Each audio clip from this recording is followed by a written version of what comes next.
Todo mundo nessa vida quer ser o primeiro pelo menos uma vez, pelo que se é, pelo que se tem ou por algo que se fez.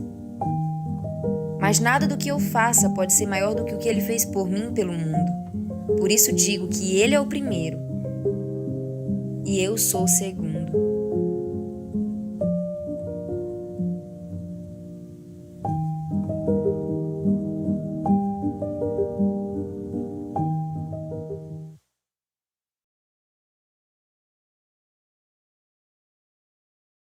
Glória a Deus, glória a Deus. Estamos mais uma vez aqui juntos e agora com um tema novo, uma nova série. Bem-vindos ao tema desse mês de julho.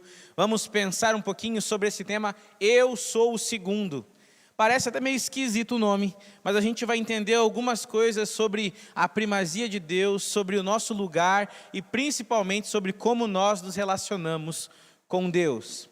E hoje é a primeira palavra dessa série de mensagens e eu te convido a participar nos cultos ao longo desse próximo mês. A série vai acabar no segundo sábado do mês de agosto. Então, todos os sábados a gente vai estar ministrando essa série. Toda a equipe vai trazer a cada um uma palavra e a gente vai ver uma perspectiva no qual nós devemos assumir exatamente essa perspectiva de vida de que nós somos o segundo. Bom, hoje, como é a primeira palavra, eu gostaria de falar um pouquinho com vocês sobre o tema O Primeiro. E o texto que eu queria compartilhar com vocês está em Colossenses, capítulo de número 1. Eu convido você que está em casa aí a abrir a sua Bíblia em Colossenses, capítulo de número 1, carta do apóstolo Paulo para a comunidade de Colossos. Nós leremos a partir do versículo 17.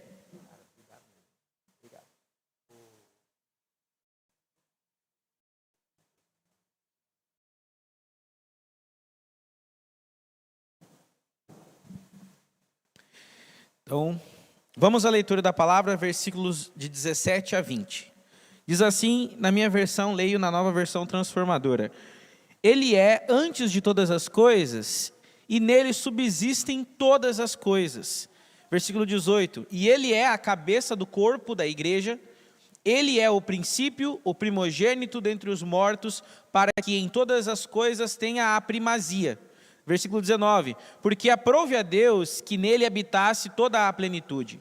Versículo 20, e por ele reconciliar todas as coisas a si mesmo, tendo feito paz pelo sangue da sua cruz. E por ele digo, quer as coisas sobre a terra, quer as coisas nos céus. Até aí, diz a palavra do Senhor, e eu queria te convidar a fechar os seus olhos para a gente orar e buscar sabedoria diante do nosso Deus. Pai amado, eu quero pedir ao Senhor que nessa noite nós sejamos tocados pela sua palavra, que nós possamos ser impactados por ela, para que o teu Espírito nos leve a um discernimento maior sobre a nossa espiritualidade, para que a gente prove do seu cuidado e da sua graça, para que a gente amadureça como filhos, para que a gente coloque o Senhor no nosso coração no lugar que é devido, para que a gente ocupe na nossa história o lugar que o Senhor tem preparado, para a glória do nome do Senhor, em nome de Jesus. Amém e amém. Talvez, se você se deu conta, nós vivemos em um mundo extremamente competitivo. Você já parou para reparar nisso? Ele é extremamente competitivo nas mais diversas áreas da nossa vida. Olha só, ele é competitivo desde a nossa infância, porque a gente já começa a aprender que a gente tem que ser bons alunos e bem aplicados para nós termos as melhores notas. Seremos recompensados pelos nossos pais por isso. Quem já teve esse tipo de experiência em casa, recebeu essa educação mais competitiva. Seja o melhor da classe. Inclusive, na época da escola, a gente tem algumas coisas, né, que a escola incentiva bastante a competição, né, e premia os melhores. Tem a interclasse, né, que é aqueles jogos escolares. Quem jogou interclasse aqui, levanta a mão. Eu nunca joguei porque eu sempre fui o nerd sem graça que não participa dessas coisas. Mas os meus amigos eram do vôlei, do futsal, tudo, então eu meio que sabia como funcionava. A gente também é incentivado a competir dentro de um aspecto mais intelectual, porque a gente é estimulado à leitura.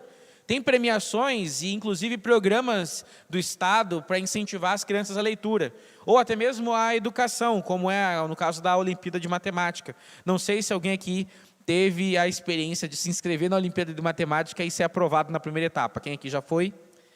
Eu fui na primeira etapa uma vez, aí na segunda eu tomei uma surra.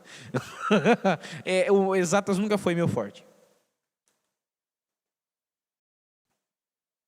Se desde criança, na educação, a gente é estimulado à competição, nós também somos estimulados à competição durante a adolescência. A gente tem que ser o mais bonito, o mais sarado, o mais inteligente, o mais descolado, o mais popular. Tinha um amigo meu que ele era bastante bitolado com essa questão de popularidade, que era muito engraçado. Que ele sonhava em ter o estilo de vida daqueles irmãos brothers, Jonas, da Disney, eu não lembro o nome. Mas ele achava muito legal aquilo e ele me convenceu em algumas coisas a me importar com essa parada de popularidade. Mas a gente também é estimulado na adolescência a lidar com isso. A popularidade e alguns assuntos, eles parece que se tornam uma espécie de competição. E aí a competição acaba entrando dentro do âmbito relacional, porque daí a gente começa a se comparar com aqueles que namoram. E os que ficam, aí essa é a primeira competição que a gente tem na adolescência para ver quem que vai dar o primeiro beijo.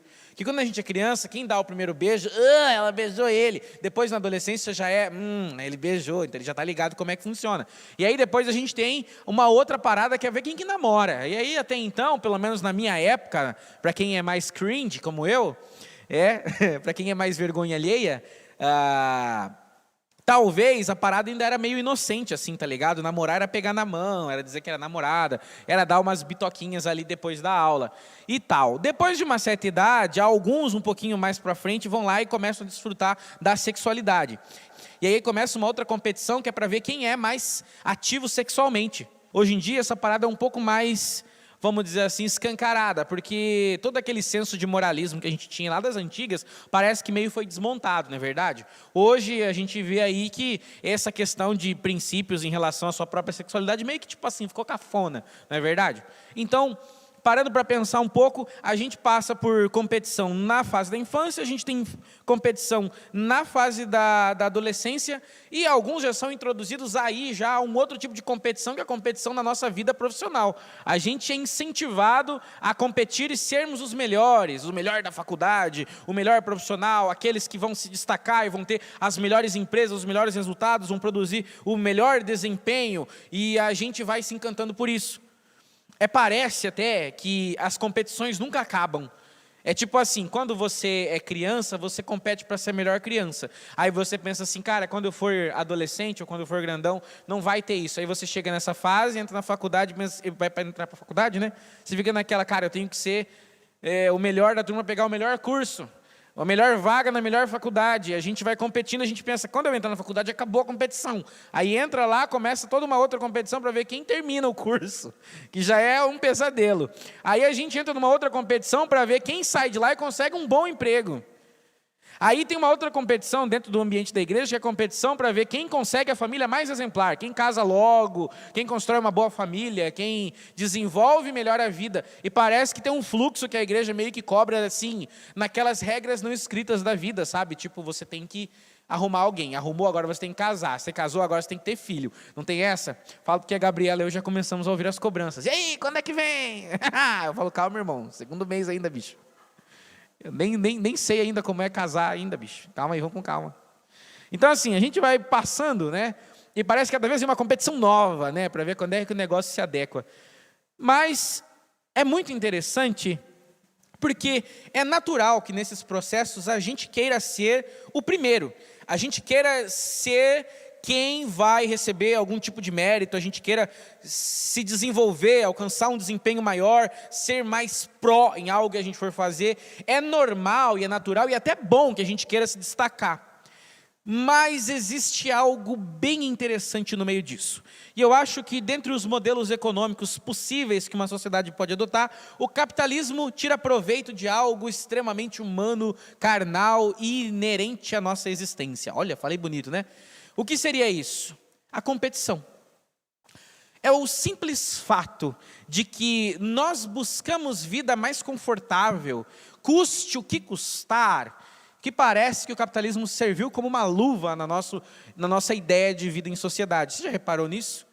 Porque dentro do capitalismo a gente consegue perceber que aquele que corre mais atrás, aquele que se destaca, aquele que corre atrás, que dá um jeito, parece que ele recebe mais mérito. E ele é estimulado a pensar assim. É ou não é verdade? Nós somos estimulados a pensar assim. E aí entra a parte onde nós vamos lidar com a face terrível, vamos dizer assim, da nossa natureza, que é quando nós começamos a achar que somos alguma coisa. Isso é um problema de repente. Por quê? Nós podemos criar algumas anomalias dentro da nossa vida. Algumas anomalias, como por exemplo, competições dentro do nosso casamento, dentro das nossas amizades, dentro da igreja, que para mim é uma das mais bizarras. Quem é mais santo, quem canta melhor, quem prega melhor, quem tem mais dom do Espírito Santo, quem tem mais intimidade com Deus, quem tem mais dom, quem a profecia é a verdadeira. Se você já teve a desexperiência de receber profecias contraditórias, você está ligado como é que é isso. É muito louco, porque a gente vai entrando num loop de autoafirmação. E é exatamente sobre isso que falaremos nessa série. Dentro da religião, a gente busca uma espécie de mérito também. Algum mérito, porque dentro do sistema religioso, seja ele qual for, a gente constrói a espiritualidade. Pensa comigo, se concentra aí que você vai conseguir entender. Dentro da religião, a gente constrói a nossa relação com o divino com base em alguma espécie de barganha, troca e esforço. Você já parou para pensar nisso? Por exemplo, se a gente for pegar a religião espírita, ela tem a ver com a construção de mérito. Você tem que viver várias vidas e você vai subindo de casta. Existe uma espécie de escalada pessoal que é benéfica para você, mas que te traz algum retorno. Você já reparou nisso? Não só no espiritismo, mas se a gente trouxer para outras religiões de matiz asiática, a gente tem exatamente essa palavra mérito dentro do cerne do que significa aquela espiritualidade. Você precisa construir mérito, ou purgar os pecados da outra vida, ou então conciliar os desencaixes e desalinhamentos da outra existência. Ou seja, a nossa vida vai se pautando naquilo que a gente consegue construir espiritualmente. Porém, existe uma coisa que diferencia o cristianismo, que eu consideraria até como uma superação da religião dentro da nossa perspectiva de fé, que é o fato de que, para o cristianismo, isso tudo e lixo é a mesma coisa. Porque não existe nada relacionado ao nosso mérito que vai resolver a questão da nossa espiritualidade. Porque se a gente não entende isso, a gente faz do cristianismo qualquer outra coisa menos cristianismo. Porque daí seria eduardianismo. Aí para o Silveira, silveiranismo. Me bananei aqui. Entendeu? Para a Bruna seria brunismo. E assim vai, porque daí cada um vai buscando dentro do seu mérito. E no cristianismo existe alguém que tem o mérito. E não é você. Mas isso é muito importante, a gente vai chegar lá. Vamos começar a construir aqui o nosso entendimento sobre esse texto. Antes de mais nada, a gente precisa entender por que Deus é o primeiro. Inclusive, isso aqui é uma reflexão que eu tive na minha adolescência que era bem interessante. Olha só, eu perguntei uma vez para o meu pastor, porque eu converti lá com meus 15 anos por aí. Perguntei, pastor, lá em Jardim, né? Qual que é o lance lá do céu? A gente vai para o céu e como é que é a parada lá? Aí ele falou, nós vamos passar a eternidade adorando a Deus. Ele falou aquilo com um sorriso meio sem graça, tipo assim, é o que eu consigo te dizer agora. Eu fiquei pensando assim, cara, deu um sorriso amarelo para ele? Não é muito sentido, como que seria isso? Tem outra programação lá no céu? A gente vai ficar o tempo todo, eternamente, assim, É só isso que tem para fazer, bicho, não é meio chato? Acho que Deus não enche o saco disso, mano. Você já parou para pensar nisso? O que tem para fazer lá no céu? A gente pensa no inferno, às vezes, até os filmes e a literatura constroem uma ideia do inferno muito mais legal. Que tem balada, festa, azaração, curtição, pegação e tal, tudo liberado, entendeu? A gente constrói uns negócios muito loucos. E parece que a nossa espiritualidade se baseia nisso aí. Mas é interessante porque se a gente não entende o princípio de por que Deus é o primeiro, a gente tem dificuldade de entender por que a adoração é importante. E a gente tem mais dificuldade ainda de entender sentido na adoração a ponto disso se tornar prazeroso. Você já parou para pensar nisso? Que nem faz sentido lógico humano esse negócio de ficar adorando a Deus? É meio estranho. Você já se alguma vez, durante seu tempo devocional, você se deu conta do que você estava fazendo, que você está parado no quarto falando? Você já se deu conta disso? Porque se nós não entendemos o sentido de dar glória a Deus, parece que Tudo isso aí que eu falei é meio esquisito, e não é meio estranho, meio desencaixado, e é exatamente por isso que nós precisamos entender, em primeiro lugar, por que Deus é o primeiro. Porque se a gente não entende que Deus é o primeiro, parece que a adoração fica sem graça, a espiritualidade fica com um sentido meio vago, e a gente tem uma dificuldade de se conectar com Deus, porque é estranho. Sabe por que é estranho? Porque não faz sentido. Eu lembrei agora de uma frase, não está aqui no esboço, que eu ouvi numa música do Leonardo Gonçalves. Ele fala assim: e faz sentido servir alguém melhor que eu. Não é verdade? Faz sentido. Só que para isso eu tenho que entender que ele é melhor que eu. É o que a gente vai tentar fazer aqui hoje. Eu espero conseguir. Vamos dar uma olhadinha no texto de novo. Eu vou reler os versículos e tente frisar. Se você tiver caneta aí, marca aonde você entender que aquilo faz sentido na justificativa de por que, preste atenção, gincana, por que Deus é o primeiro. Anota aí, na sua Bíblia, eu já anotei na minha, então vamos ver o que vai dar. Olha só. Ele é antes de todas as coisas e nele subsistem todas as coisas. Traduzindo para o português, ele é antes de tudo que existe, de tudo que é antes, e tudo que existe, existe em cima dele. Ele é a cabeça do corpo da igreja. Ele é o princípio, o primogênito dentre os mortos, para que em todas as coisas tenha a primazia. Porque aprove a Deus que nele habitasse toda a plenitude, e por ele reconciliar todas as coisas a si mesmo, tendo feito paz pelo sangue da sua cruz, por ele, digo, quer as coisas sobre a terra, quer as nos céus. Vou dar 5 segundos para você grifar aí o que aponta que Deus deve ser o primeiro. É bastante importante porque esse texto de Colossenses aparecerá algumas vezes aqui durante a série. Maravilha? Vamos lá. Primeira coisa, Deus é o primeiro antes de tudo.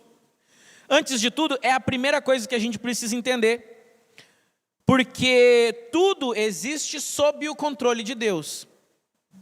A primeira coisa que a gente precisa entender é que Deus é tão grande e tão poderoso que é idiotice eu pensar que Deus é tão grande, tão poderoso e que alguma coisa foge do controle dele. É tipo mais ou menos assim: é possível que algo aconteça fora da vontade de Deus? É possível que alguém, de alguma forma, consiga viver uma vida de um jeito assim, que Deus não tenha controle sobre como as coisas vão acontecer na vida daquela pessoa, que Deus não tenha autoridade sobre aquilo? É possível que eu frustre algum plano de Deus? Bom, se a gente entende que de alguma forma é possível que a gente frustre a vontade de Deus, que Deus seja passado para trás depois das nossas prioridades, parece que esse Deus não é tão poderoso assim. Porque se ele realmente é o Senhor sobre tudo, ele é o Senhor sobre a história, e ele está no controle de tudo. Então a gente precisa, de alguma forma, passar a crer que Deus está no controle de tudo. E isso é bom? Depende. Vamos entender por que depende. Porque partir daí não é somente reconhecer que Deus é maior do que todos os aspectos da realidade. Deus tem poder sobre a natureza, sobre a saúde, sobre a sociedade. Deus tem poder sobre o que é justo e tudo mais. Mas também é um exercício de humildade. Aqui a gente começa a entender um pouquinho mais a nossa relação com essa questão. Porque quando a gente se depara com um Deus que é todo poderoso e pode tudo, naturalmente isso deve produzir em nós um senso de pequenez. Pensa comigo. Você se depara com um ser que é todo poderoso, onipotente, onipresente, que tem todo o poder, e o texto fala que ele é antes de tudo, e tudo que existe, existe porque ele sustenta. Se isso é verdade, qual é o raio do seu tamanho? Como dizia o filósofo Mário Sérgio Cortella, você é o vice-troço do subtreco. Você é muito menor. Deus é muito maior. Se Deus é muito maior, nós temos que entender pelo menos 3 coisas. Primeiro, que Ele sabe exatamente o que é melhor. Se ele é muito maior e muito mais poderoso do que eu, ele é basicamente o conceito do que é certo e o que é errado. Então ele detém o entendimento sobre o que é bom e mal e sobre o que é melhor para você. Talvez, se ele é muito maior e melhor do que você, o que você acha que é melhor e maior, talvez não seja superior ao que ele diz que é. Já parou para pensar nisso? Que talvez, só porque ele é Deus, ele tem muito mais poder e ele é muito maior do que a gente, ele talvez possa dizer que ele sabe o que é melhor do que você. Ou por algum motivo você acha que pode dizer a Deus o que é melhor para a sua vida. O que é melhor para se fazer em situação de pandemia. Em relação ao seu sofrimento ou de outras pessoas.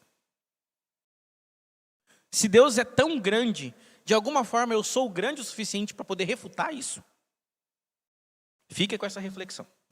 Segunda coisa, ele pode abençoar os nossos projetos. Glória a Deus, ou não.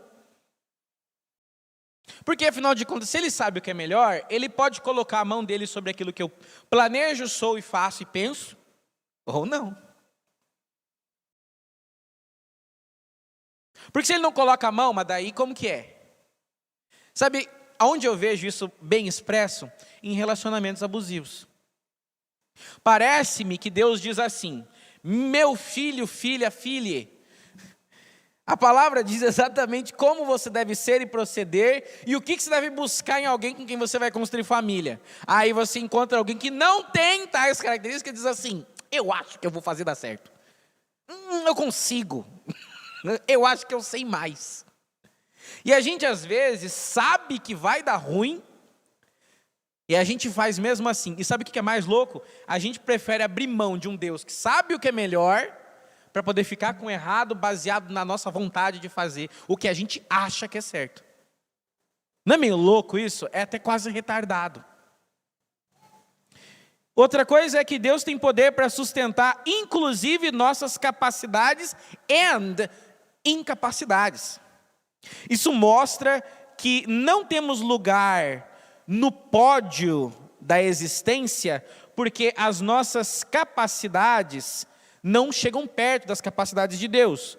Tudo o que podemos fazer está condicionado à vontade de Deus. Calma, que eu ainda não entrei em livre-arbítrio e coisas afins. Não é sobre isso a palavra, não é sobre isso a série, tá? Antes que a galera mais arminiana tenha um infarto no coração, ou os calvinistas fiquem fervorosos, não é sobre isso, tá, gente? Eu não vou entrar nisso daí, isso aí vocês resolvem com o pastor de vocês. Sou eu. Vocês resolvem depois com o pastor Richard, tá bom? Mas vamos lá. Olha só, não ter gratidão por termos o que temos diante de Deus é ser soberbo e apresentar-se como alguém que nós não somos. Ou seja, diante de Deus o que nos resta é humildade. Diante de um Deus todo-poderoso que tem o controle sobre tudo, o que nos resta é humildade. E aí eu me lembro de uma frase que eu ouvi tempos atrás de um irmão aqui da igreja que ele falou bem assim: sabe qual que é o problema das pessoas? É que elas não entenderam que quem entende a graça de Deus tem que colocar o rabinho entre as pernas, abaixar a cabeça e servir. Porque a primeira resposta natural na nossa existência diante de entender que Deus é todo-poderoso é humildade. Humildade significa que talvez aquilo que ele diz na nossa vida que está errado, talvez esteja errado. Eu estou falando talvez porque hoje eu não posso dizer mais que é certo ou errado. Porque talvez alguma pessoa possa se ofender quando eu digo que alguma coisa é pecado. Então talvez é melhor eu dizer que talvez Deus ache que aquilo não é legal. Talvez, tipo assim, se Deus talvez, não achar tão bacana, mas talvez ele ache, não sei. Porque relativizou-se tanto, porque agora, na verdade, é a gente que está em primeiro, não é mais Deus que está em primeiro, porque a gente sabe, na verdade, o que é certo. A gente sabe o que é amor, o que é família, o que é sociedade, o que é certo, o que é errado, o que é justo, o que é bom, o que é verdade. Talvez Deus tenha uma ideia, mas nós, como sociedade, já temos uma outra perspectiva. Não é meio pedante? Pedante é o oposto de ser humilde. É altivo, é nariz em pé. Eu sei, Deus é homofóbico, preconceituoso e machista e patriarcal. Será, bicho? Talvez, só para fazer um parênteses, a gente tenha uma queixa muito maior a como a igreja aplica essas coisas do que com Deus em específico. Mas é mais fácil desconstruir o Deus da igreja do que refutar o amor do Deus que vive na igreja. É meio louco isso, né? Mas tudo bem. Segunda coisa é que existe uma primazia, e essa primazia não é nossa, é de Cristo. O Cristo é o mérito dos homens. Nós não alcançamos o favor de Deus pelos nossos esforços e capacidades. Elas, na verdade, são submetidas a Deus, porém, todo o benefício que temos da parte de Deus não foi conquistado por meio das nossas capacidades e dos nossos méritos, mas pelo Cristo, que é o único considerado verdadeiramente vencedor. Então, meus irmãos, podemos dizer que os méritos que temos na fé, tanto essa fé que você tem, que te leva a achar que Jesus é o Senhor sobre a sua vida, a crer que Deus é todo-poderoso, isso é mérito do Cristo e não seu. Porque tudo foi feito, redimido e reconciliado nele, não em você e não por você. Não é autoria sua, é autoria dele. Ele é quem fez. É por isso que Efésios 2, capítulo 2, versículos 8 e 9, vai dizer que nós somos salvos por graça. Isso é dom de Deus. Não é garantido por meio de obras, para que ninguém diga, conquistei a salvação, conquistei a fé, sou crente agora, tenho o favor de Deus, vou morar no céu. Não é sobre isso. É por causa dele. Tem alguns motivos. O primeiro motivo é porque a plenitude, ou seja, o sentido completo está no Cristo. Ele é o único capaz de reconciliar a gente com Deus. Por quê? Jesus é um tipo diferente de ser humano. Jesus é o único homem que foi capaz de viver aprovado pela lei que nos condenava. A lei de Moisés estava escrita e na forma como ela foi concebida, era improvável que algum homem conseguisse praticá-la, sem negligenciar outro, sem entrar em conflito pessoal com sua natureza, com seus desejos, seus projetos, propósitos e tudo mais. Então, Jesus, sendo o homem perfeito, pode dar a mão para a gente e dizer, ó, está aqui no Pai, está garantido. Por outro lado, ele sendo Deus, consegue dar as mãos para o Pai, porque ele jamais se separa do Pai. Se Cristo já não está separado do Pai, e Cristo, estando em plena comunhão com o Pai, se torna homem e consegue nos tocar, a partir dele é que temos conexão com Deus, e não por conta de esforço próprio. Se não for o Cristo, não existe possibilidade de salvação. Não existe como a gente encontrar um relacionamento com Deus. É como a parábola das bananas e dos abacates, que o pessoal do meu PG está careca de ouvir. Se colocam diante de mim uma caixa de bananas e uma caixa de abacates, eu odeio abacate. Eu vou correndo comer banana. Eu nem penso no abacate. Deus é o abacate, o pecado é a banana. Vamos atrás do pecado, porque pecado somos nós, nossas escolhas, nossos projetos. Muitas dessas coisas giram em torno do que a gente julga certo, justo, perfeito e bom. E nem sempre isso tem a ver com o que Deus está planejando. O que eu quero dizer para você, meu irmão, é que Deus sabe o que é melhor. Deus está acima. Deus não está no mesmo nível, Deus não está abaixo. Existe uma diferença, filosoficamente falando, ontológica entre nós e Deus. Diferença ontológica, traduzindo para o português, é uma diferença de natureza de ser.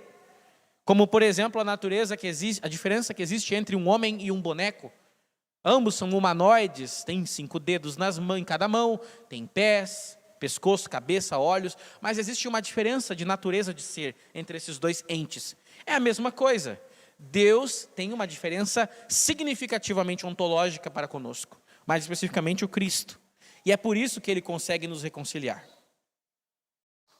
E é por isso que, diferente das heresias que se ouve por aí, Jesus, no lugar de Adão, não comeria do fruto. Porque se comesse, não seria o Cristo. Não seria perfeito, não seria aprovado, isso aqui não valeria nada. Porque daí seria mais alguém achando que dá para fazer de outro jeito. Podemos seguir em frente. Jesus é capaz de reconciliar a gente com Deus, porque ele paga o preço mais alto, ele tem o poder de se conectar com Deus. Homem sem máculas, venceu o pecado e viveu a vida vitoriosa de verdade. Por isso ele pode se apresentar diante de Deus como um vencedor e como conciliador. E é aí que nós pegamos carona. A reconciliação é o meu segundo tópico. Nossa maior vitória é, então, mérito de quem não se corrompeu. Confessar Cristo como Senhor é dizer para Deus, primeiro, que não fomos capazes de vencer a nós mesmos e nem a esse mundo. Reconhecer a Deus como Senhor significa dizer, eu falhei e falharia de novo. Se não fosse Ele, eu não ia conseguir chegar aqui. Significa também que não temos, apesar dos nossos esforços, capacidade de mudar o fluxo da vida e sequer ser poupados por mérito próprio, ou de qualquer ruína que venha sobre a nossa vida, seja fruto do nosso pecado ou do mero acaso da vida. Nós não temos capacidade de controlar aquilo que é, como eu posso dizer assim, algo que independe das nossas forças e das nossas capacidades de controle, aquilo que é contingencial. Cristo viveu o que nós não conseguimos viver, Ele alcançou o que nós não podemos alcançar. Os méritos são dele e não nossos. Ele conseguiu praticar a lei e ser limpo, puro, santo, único diante de Deus e irrepreensível. Ele conseguiu os méritos de se conectar com o Pai como ninguém jamais conseguiu. Os méritos são totalmente dele. É por isso que quando nos deparamos com um Deus que nos oferece amor, salvação e redenção, sem pedir mérito em troca, a nossa mínima resposta é humildade e gratidão. Se, de alguma forma, o cristianismo que a gente inventou faz você achar que pode exigir algo de Deus, ou que você tem direito a algo, porque você nunca se desviou, porque você não fala palavrão, não escuta a música do mundo, não perdeu a virgindade antes do casamento, porque você não se mistura com a roda dos escarnecedores, porque você não assiste Lúcifer, ou até mesmo porque você não gosta de Malhação. Essa parte é brincadeira, eu achava Malhação irado. Isso significa nada diante de Deus. Porque os méritos não são seus, são do Cristo. A nossa única reação é humildade e gratidão. E aí que está, a partir dela a gente começa a frutificar um monte de coisas. Nós frutificamos bondade, desejo de abandonar pecado, coragem para ter vergonha de permitir que outra pessoa acesse áreas da nossa vida que a gente tem muito medo de que outras pessoas conheçam. Que são as nossas vergonhas, a nossa violência, os nossos pecados, aquela parte mais íntima mesmo. É porque a gente passa ao encontro grato a um Deus que nos salvou, a ser muito mais tolerantes. Calma, tolerância não presume que a gente vai ser conivente.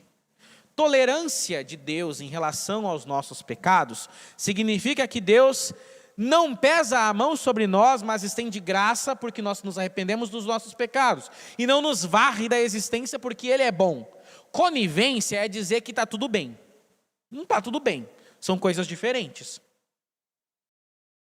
Bom, o fardo da vida é muito mais leve quando a gente entende que Deus é maior do que os nossos pecados. E aí por isso nós podemos nos conectar com Ele. E eu quero dizer uma coisa aqui. Eu lamento muito por todas as pessoas que não conseguem se conectar com Deus porque se sentem indignas, porque se sentem menos valorizadas, porque fizeram escolhas na vida que as afastaram de Deus e acham que por isso Deus as rejeita e tem nojo delas. Olha, eu vou dizer uma coisa, se for depender do nojo de Deus pelo pecado, não ia ter ninguém aqui dentro. O que acontece é que esse mesmo Deus, como diz o pregador Jonathan Edwards, que é um Deus irado com a maldade e o pecado dos homens, é o mesmo Deus que sustenta a nossa existência como uma espécie de mão invisível, nos segurando à beira do abismo, permitindo que a gente saia de perto daquilo que poderia nos tragar. Porque Deus é bom, mais uma vez o mérito é dele e não nosso. Até quando sentimos que somos acolhidos, não é porque o nosso arrependimento ganhou o coração de Deus. Você não é o centro do coração de Deus. O nosso coração foi convertido pelo Espírito. E por isso nos arrependemos. É sempre uma resposta de humildade. Se não tem humildade, eu sugiro que a fé cristã não entregou no seu coração uma mensagem muito importante. Nosso maior problema foi vencido na cruz. Por isso, tudo que fazemos não chega perto do mérito de Cristo. Recebemos de graça. Por isso, tudo que fazemos é para Ele. E indo para a minha conclusão, eu queria dizer para você o seguinte: com tudo que podemos buscar, produzir e ser, nada jamais vai se comparar com os méritos de Deus.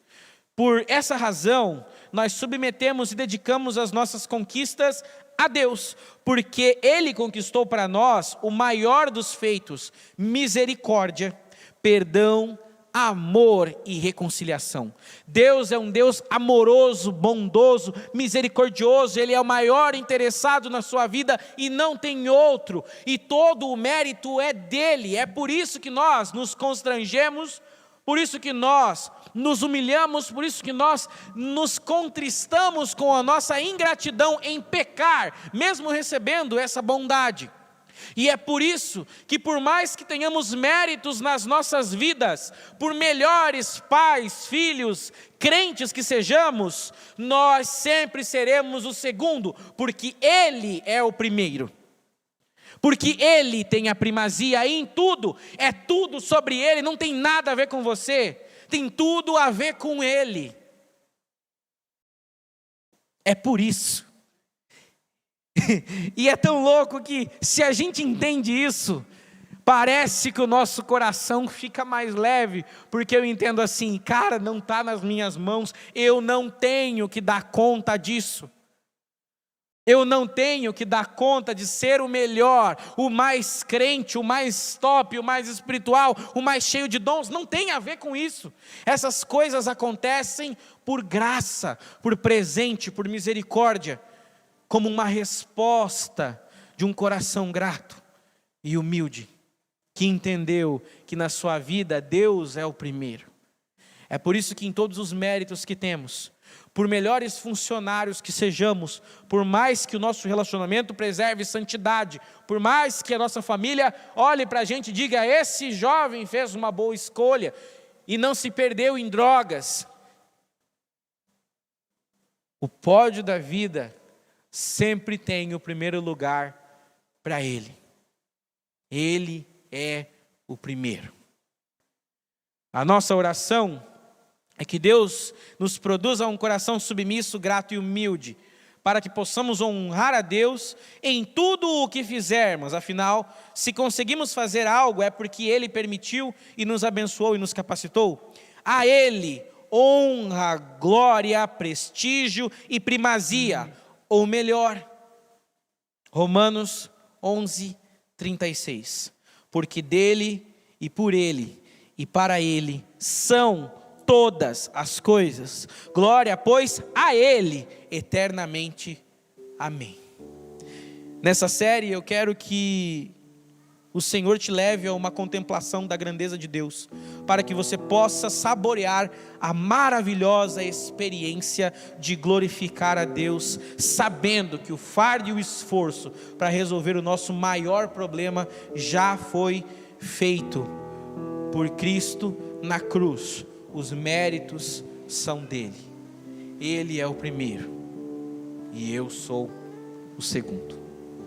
Que Deus nos abençoe. Eu te convido, meu irmão, fique em pé no seu lugar.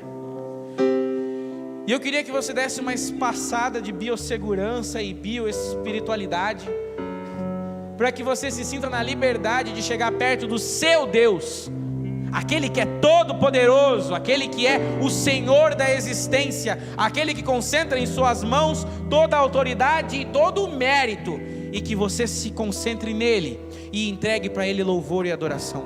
Que Deus te permita hoje ter uma experiência de adoração genuína diante de um Deus que é todo poderoso, com um coração humilde, com um coração quebrantado. Deixe diante dele os fardos de carregar as obrigações da espiritualidade e encontre graça, amor e perdão, porque ele nos deu isso primeiro. Feche os seus olhos aí no seu lugar. Nós vamos orar ao Senhor enquanto a canção é ministrada.